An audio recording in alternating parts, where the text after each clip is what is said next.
আর ভাই রোজা আঙ্গ নাগাল গরিব মেশের জন্য না, রোজা হইলো আপনার নাগাল ধনী মেশের জন্য।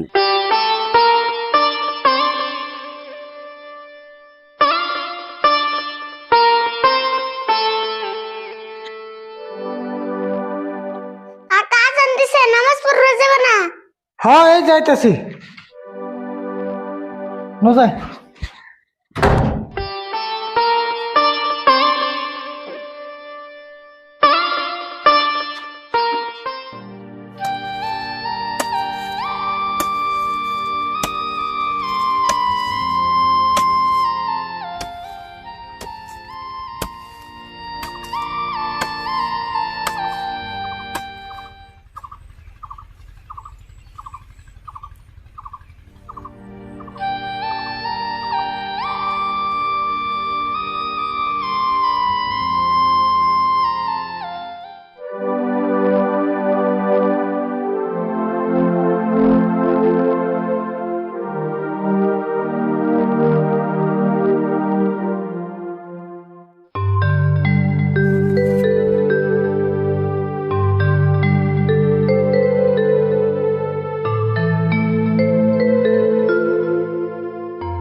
কাকা তো ওই বেটা রোজা কিনে তাও ভাত খাইতেছে।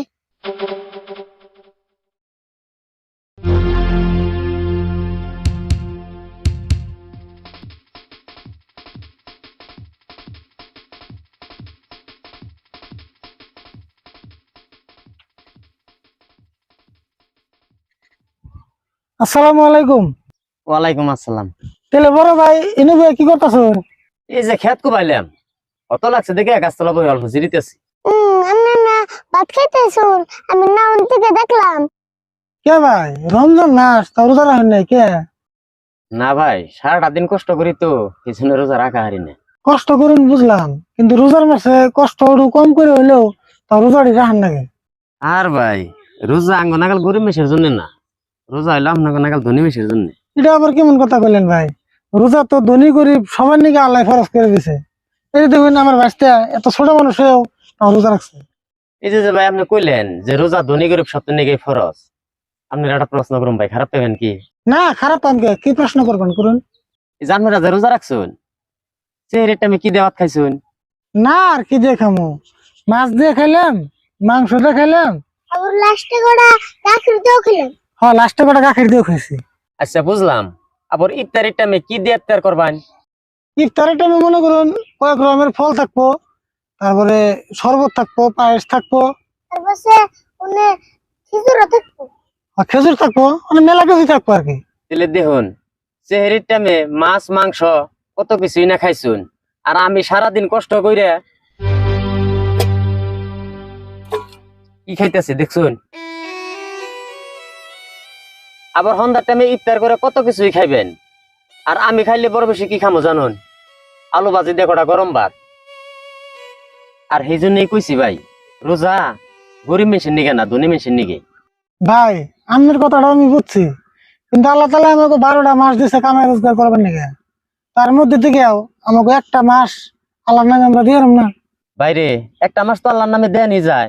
আমি যদি কামলা না দেই, আমারও তো বউ বুলান আছে, রোজার শেষেই দিতেছে, তারা তো আমার মুখ নিয়ে চেয়ে থাকবো, আমি তাকে কি দিয়ে বুঝামু? বড় ভাই ধনী গরিব বলে কথা নাই, নিজের পরিবারের প্রতি দায়িত্ব সবেরই আছে, তারপরেও আমাকে আল্লাহর প্রতি যেটা দায়িত্ব ওটা আমাকে পালন করাই নাকি। ভাই বুঝুম না কে, আমি সব বুঝি, কিন্তু সমস্যাটা হইলো আমি যে ভাই গরিব। ভাই আপনার বুঝানোর ক্ষমতা আল্লাহকে জানি আমার দেয় নাই, কিন্তু একটা কথা আমি জানি, ধনী মানুষের ইবাদতের ফল আর গরিব মানুষের ইবাদতের ফল আল্লাহ সমান দেব না। ভাই আপনি ঠিকই কইছেন, আসলে আমারই বুঝার ভুল আসাল। আমার নাকি দোয়া করবেন, বাকি যে রোজা আছে ইনশাল্লাহ আমি রাখুম। দোয়া করুন নাকি ভাই, অবশ্যই দোয়া করি। এই যে কিছু টাকা আছে, ঈদের আগ পর্যন্ত আপনারা কামলা দেন না, বাড়িতে বইয়ে থেকে আরাম করবেন আর রোজা রাখবেন। আরে না ভাই না, লাগবো না, আমি কামলা দিয়ে রোজা রাখা আরো। আরে ভাই আপনি নিশ্চিন্তে নিতে পারেন, আপনারা আমি একদম অন্তর থেকে খুশি হয়ে দিছি। ভাই আপনার মতো সব ধনী মানুষই যদি গরিব মানুষের প্রতি এরকম দয়ার নজরে চাইতো তাহলে সব গরিব মানুষই রোজা রাখা হতো ভাই। না ভাই, আমিও খুব ধনী মানুষ না। আসলে কি জানেন, মানুষ হইয়া মানুষের প্রতি দয়া ছিল ওরা সব থেকে বড় কথা। তাহলে ভাই এখন থাকুন, আমাকে নামাজের সময় হয়েছে, আমরা মসজিদে যাই। আচ্ছা ভাই।